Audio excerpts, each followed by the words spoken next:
Aksi belusukan, Menteri Sosial, Tri Risma hari ini ke masyarakat pinggiran di ibu kota, dan berdialog dengan kalangan pemulung, direspons positif masyarakat. Ada yang menilai, hal ini akan mengancam citra Gubernur DKI Jakarta, Anies Baswedan.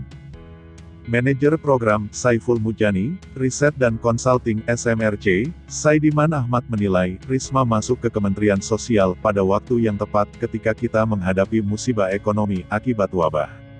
Program bantuan sosial dari pemerintah memang butuh manajer sekelas Risma agar bantuan itu efektif dan tepat sasaran, tutur Saidiman, saat dihubungi Sindonews, Selasa tanggal 29 Desember tahun 2020.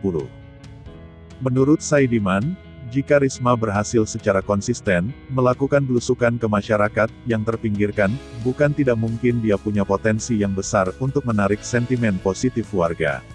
Dan jika melihat kinerja selama memimpin Surabaya, sangat mungkin sukses itu dibawa ke lingkungan Kementerian Sosial.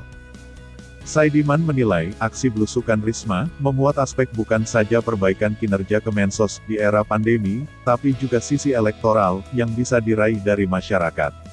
Aksi belusukan menteri asal PDI Perjuangan itu dianggap bisa menjadi ancaman bagi citra Anies Baswedan sebagai Gubernur DKI Jakarta.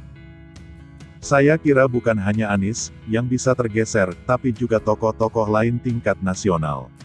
Selama ini, publik mengamati apa yang dilakukan pejabat negara, dan warga melakukan evaluasi terus-menerus. Pengambil kebijakan yang serius dan efektif bekerja akan mendapatkan dukungan politik, tutur alumni UIN Jakarta ini. Selain itu, peluang Risma menggeser citra positif Anies cukup terbuka lebar. Mengingat, selama ini, belum muncul pesaing Anies, khususnya jika dikaitkan dengan kontestasi Pilkada DKI mendatang.